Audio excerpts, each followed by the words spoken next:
After the ISX Apex became the ISX CM870, the next generational change, which was a big change, was the ISX CM871. And we added more emissions controls in the form of aftertreatment. So let's take a look at the base engine ISX871. We'll take a look at the aftertreatment in a different video. The aftertreatment's not on the engine, it's under the truck, part of the exhaust system. So there's significant changes to the engine after we reach the 871 platform from the 870. And that's because now we have an aftertreatment underneath and we have to control how much smoke is going into that. Before this, if the engine smoked black a little bit, they didn't like it, but it didn't really damage anything. Now it can cause the aftertreatment to fail if we get too much smoke too fast for too long.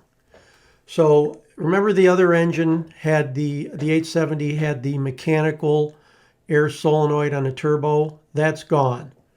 Number one in the photo is a new electronic VGT motor that precisely controls the turbo. The VGT is a mechanism that bolts on top of the turbo. It has a stepping motor, a drive gear, and a software board. And the ECM controls that, and they communicate to each other. Number 8, there's now water cooling on the turbo to keep it cool. Number 2, they've added a cast iron housing behind the turbo, and on the backside where you can't see, there's a number 7 injector, which is a fuel injector that the engine will use to pulse fuel, mist fuel if you will, back into the exhaust to the catalyst to make enough heat for the aftertreatment when you want to do a stationary regen. It gets those temperatures in the exhaust up to about 1,040 degrees Fahrenheit. Number 3 is an improved EGR cooler. Number 4 is a one-element oil cooler housing now they've gone to. Number 5 is new water cooling for the EGR cooler.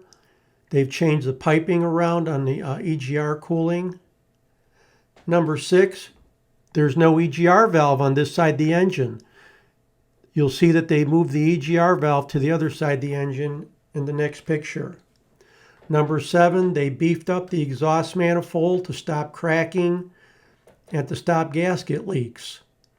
This engine still has the exhaust gas pressure sensor, but now the ECM has to do much more control and fine-tuning when it comes to the air-fuel mixture, and it has to do that by controlling EGR better and controlling boost levels better.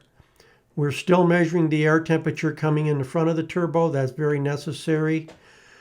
And now we've added some extra plumbing with the water lines to the VGT. So let's take a look at the other side of the engine now. In the front of this engine, number 1, we've added a crankcase filter. They did that to reduce any oil mist going into the atmosphere, to stop any oil drips that would be seen on the ground. Early on, if you remember, back in the days of the 855s, oil leaks were pretty common. Starting with this engine, even with the 870, they really worked on stopping all the oil leaks so the engine stayed nice and clean. And they do a pretty good job of staying clean now. So your crankcase filter, the early ones had an element in them. Later on, they came out with a filter that had a housing with no element in it. You had to buy that housing because the lid seals to the base by the rubber seal built in the filter housing, which is the removable piece. So the new filter housing has no element in it. They did away with it because they found out that the oil drips were really insignificant. They do, however, still catch the oil, and the filter housing catches almost all the oil mist that gets out of the valve cover, and it routes it back down into the oil pan. Actually, the block. If you look at the engine dipstick on the side of the engine there by the fuel filter, right in front of that you'll see a small line that goes up vertical. It goes into the side of the block. That's the drain out of the bottom of unit number 1, where the motor oil that was vapor that is collected drips back down into the oil pan through that line. Number 2, significant, the ECM used to be air cooled. Now they changed the cylinder head. There's not a hole back there anymore, and behind the ECM, and they have it on a plate, and it's using diesel fuel to cool the ECM. So the fuel never touches the ECM. It runs through an aluminum plate that the ECM is bolted to. And number 2 is the fuel line coming out of the gear pump that goes to the ECM cooling plate. And there's another line off of the IFSM that you can't see that goes to the other side, the cooling plate. They've moved the EGR differential pressure sensor over to this side of the engine, up on the top instead of the bottom and the bottom and the back. I remember it was down below the transfer pump on the 870.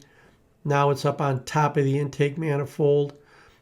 They did that because they wanted to keep those sensing lines cooler. You'll notice the sensing lines look like they have a hose or a sheath over them. That's heat-proof wrap to keep those lines at the same temperature, because they found out when they got real hot and real cold, they would sweat inside and then the carbon would build up and plug them. So that's part of the effort to keep them from not plugging. They've also recently changed the EGR differential pressure sensor. That's a sensor bolted right above number 3. And they made it a more precise sensor. So on the newer engines, we're measuring EGR even more precisely in their ongoing effort. And we're talking about the 2350 platform that we'll get to down the road a little bit. So number 4, they moved that EGR valve from the hot side over to what they call the cold side of the engine. So the hot side is when you have talk about a hot side EGR valve, that's an EGR valve that has the heat coming right out of the exhaust manifold going right into the EGR valve. When they move the EGR valve to the other side of the EGR cooler, so the exhaust gas comes out of the exhaust manifold, goes through the EGR cooler, and then through the EGR valve, that's a cold side EGR valve.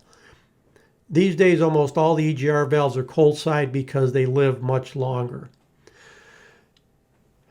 They changed the EGR venturi a little bit, but it still has a venturi that's above number 5 and to the right. Number 5 is actually on the air compressor, so if you didn't know where the air compressor was on these engines, that's where it is. They do make a 2-cylinder air compressor that'll fit on this engine.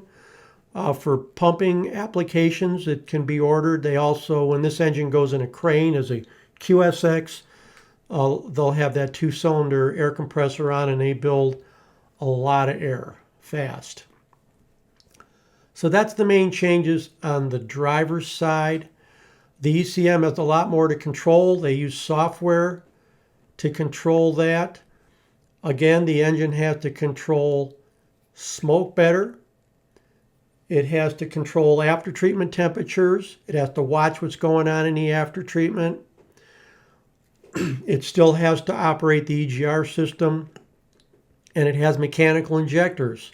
So it's got to time those injectors, and then it controls metering. So this is the ISX CM871. So the apex was from about 1998 to about 2003-ish, and then 2003 to 2006 was the ISX CM870. The ISX871 started in late 6, but model year it's a 2007 because highway emissions are classified by model year. Off-road engines or industrial engines emissions are called tier ratings. So the model year of this engine is a 2007 because that's the year that you had to start catching the particulate matter or soot. So this engine was built from 2007 till 2000 and almost 11, but technically 2010 we had another emissions change and we went to the ISX CM870, which will be the next engine we talk about. Thanks for joining me at Neural Splendor, and please subscribe.